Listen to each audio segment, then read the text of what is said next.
Fox 8. This is breaking news.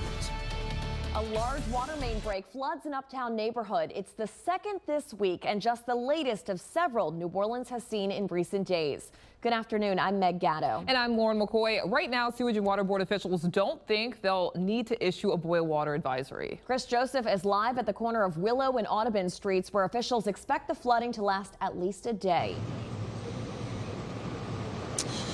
Yeah, so this has been the situation since we've been here. We got here about 2 o'clock. You can see the water still bubbling along the road here. Now, we're told the water main break happened at about 1 o'clock today, and then you can see the aftermath. The Tulane police, because we're right next to the campus, has closed off this intersection, but any direction you look, effectively, water covering it for 1 block. This is a college neighborhood. We got an opportunity to speak with some of the neighbors who say, unfortunately, they expected it. If you've been living in the city, you know we've had several high-profile water main breaks, some of which have caused that boil water advisory. But as you just touched on, it sounds like that will not be the case today, at least not at this moment. So as for the plan moving forward, the Sewage and Water Board has been under a lot of heat, specifically from the City Council saying, what is the plan to keep this from happening again? Executive Director Randy Heyman with the Sewage and Water Board just spoke with reporters just a few minutes ago. He said there's a few different prongs. They're going to be looking at the oldest part of the city near the Carrollton Water Plant. They're going to be issuing what's called an RFI. That's a request for information.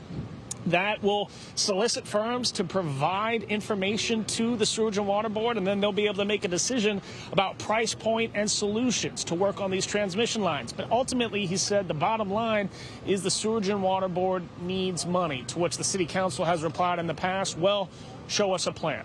Heyman says that that plan will be ready next week. But as for the situation here, you can see water still flowing and work could go on for several days.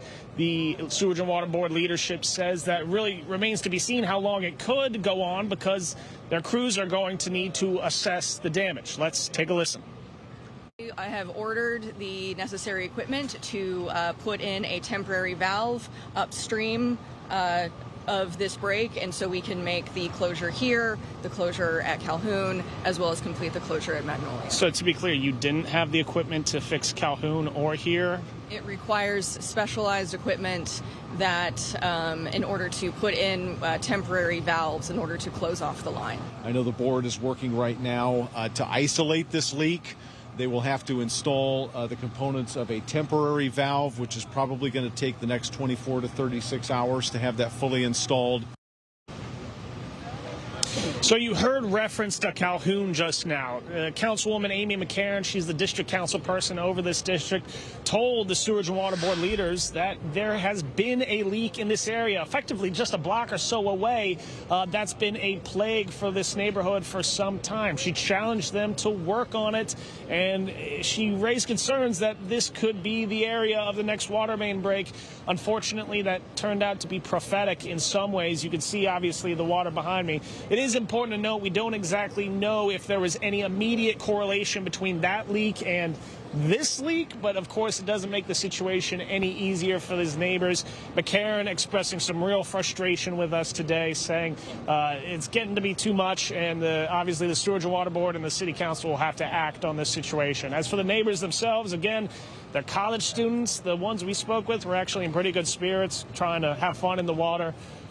But a very serious situation nonetheless. We'll toss it now to our next crew also in the area monitoring the situation in Tulane. Thanks, Chris. As you said, I talked to people who are frustrated, and we are seeing a lot of people turning around right now because this road here, Willow Street between Audubon Boulevard and Plum, a block up, is closed to traffic. There was a sign out here just a couple minutes ago that said it would be closed until March 16th. That sign just did get taken down, but you can expect there's not going to be anybody driving down this road in the immediate future. Some students that we talked to said that they're doing what they can to get through all of this water. Well, to get to class, I have a presentation today that I have to be at for a grade, so I think what I'm going to do is just put trash bags over my shoes, and I'm going to have to just give up on the dress code of being business casual because I don't want to get sewage on my nice pants. Right.